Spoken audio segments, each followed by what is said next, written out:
This is Joseph Coco. I'm at Space 2014 on behalf of Becca Hilburn's Art Process blog, Keep on Truckin' Natto Soup. If you could introduce yourself, please, Lee. My name is Lee Bradford, and I am from South Bend, Indiana. I am the creator of the Sweeney Tarot, and I also do tarot readings.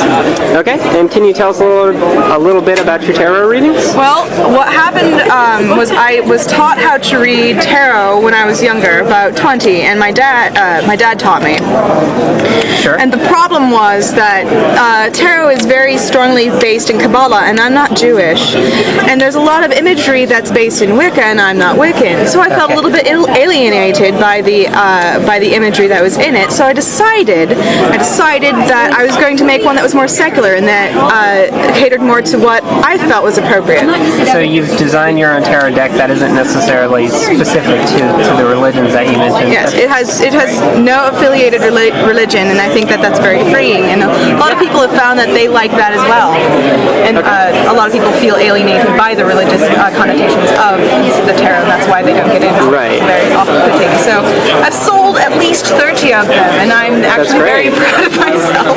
And it sounds like it's a great way to just get into the tarot community and those sort of things in general. So how are fans responding to it when you're actually doing readings? Are they aware that you've done the art for it? Or?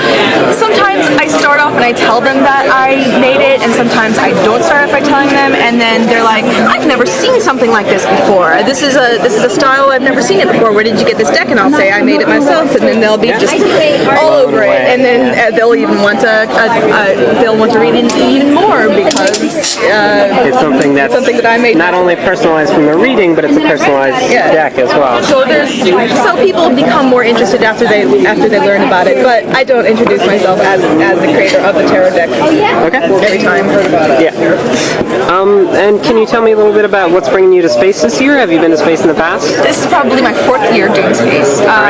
Normally I'm all the way back there where there's nobody. They usually stick in the little nook area. I don't know if it has a name, but we just call it the leg. Okay. And normally I'm back there, but they put me up here this time because I'm a return, and I'm actually seeing a lot better business because of it. Okay. And how are fans responding to tarot readings at a comic book convention? I mean, obviously we have comics as well, so you don't feel the need to. I don't want to say blend into the crowd, but it's something that you do. Well, it's a mixed bag. Most people are just curious; they've never had one before, and that's one of the reasons why I don't charge a whole lot. Most people just want to know what it's like, so I give them a reading, and they're satisfied with that.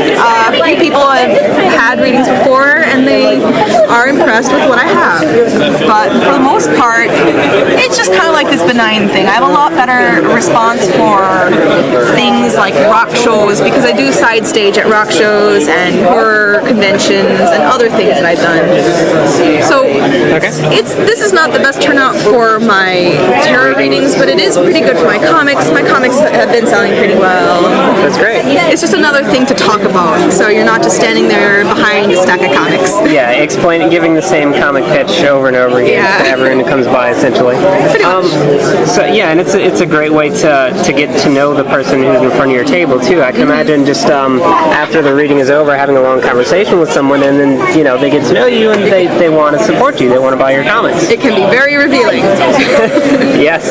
Very, very, very revealing. So you mentioned doing some horror shows. Is that something that you try to sell comics at as well, or you do strictly tarot readings? I have not done the comics because last time I was at Horror Realm, I did not have them printed yet, and that was a problem. But I did sell a lot of prints, and I did a few tarot readings. People bought other things that I had at the table, so that worked out really well. Next time. Next time I'll have comics. You would encourage other artists who have a horror show in their area to try to attend that and table at that? If you think that your comic book actually fits in the horror genre, I would definitely suggest trying things that are outside of the comic books, because you never know. You might be the only person with comic books there, and you might find a lot of people who want to do who are interested in comic books.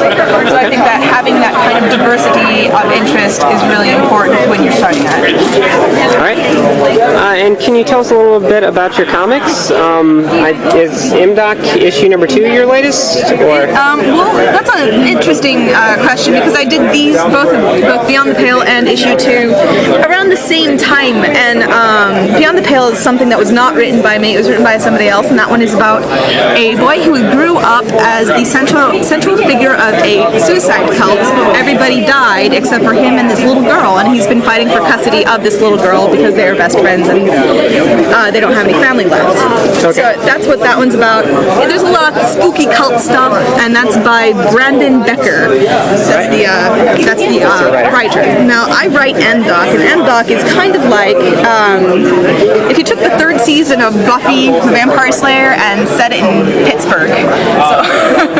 Okay. And instead of being centered around a valley girl, it's centered around a nerdy kid from Indiana. Lots of pop culture references and just really bad jokes, little supernatural things. It's a good time. I do that mostly to relax and do something episodic. It's aimed at more of a teen audience? Teens and young adults. It's more, I would say 20s actually. I'd say adults. Okay, that's fine. There's some adult themes, just jokes, not graphic, but yeah, stuff like that. All right. And how did you get into doing horror shows? As you just assumed that tarot readings would work well there, and you decided to try one out, or did you have friends who were doing them? It was a bit of a hodgepodge. I'm writing a novel with a friend, May March. She and I are trying to write a horror novel together, and she fell in with this group. They said, "Hey, why don't you try going to Horror Realm in Pittsburgh in September?" And we said, "Okay." And it turned out really well, and I loved it. It's nice to have a different crowd. Because sometimes seeing the same kinds of people over and over again can get a little boring. Yeah. And getting out is really fun. Like getting out of your little comfort zone. It's scary, but it's fun. So you like attending the shows as well? Mm-hmm. I said you like attending the horror shows as well? Yeah. The first time we went to Horror Realm, we just went and we didn't have a table, and we met so many really cool people. Nelson Piles runs a radio show where he reads short stories by new horror authors. That's called The Wicked Library, if anybody's interested. Met some really awesome authors from Postmortem Press. A bunch of really awesome artists. If I had my catalog of business cards, I would show you and give them all. But so it's a great community to meet artists, essentially. All kinds of people. Yeah, they're great. Okay, and you mentioned that you don't charge very much for your tarot readings. Can you mention how you decided? I heard you say earlier that you don't charge by the minute; you charge per card. I charge by card, and the reason why a lot of people charge by the minute, and nothing against them, that's them. But I understand that I have a tendency to ramble, and I don't think that's really fair because you're paying me to talk as opposed to me paying me to read, which is really what you should be doing. And so I just have it be like $1 per card, and that way people who are curious can sate their curiosity, and people who are serious feel like they're being given a very good deal. Because I do this professionally, but it's not like I do it out of my home. I do it at like side stage at shows and stuff like that. Yeah. So having it as a little thing is it's kind of a treat for other people. And where can we find your works online? The comics and the tarot readings and the prints? You go to cannibalcoalition.com. Yeah, I'm sorry. Cannibalcoalition.com is actually up here. Oh yeah, that works. You can find my short stories. You can find links to my comic books, to my art, my portfolio. Pretty much anybody I'm affiliated with will be there. It's kind of like a hub of links.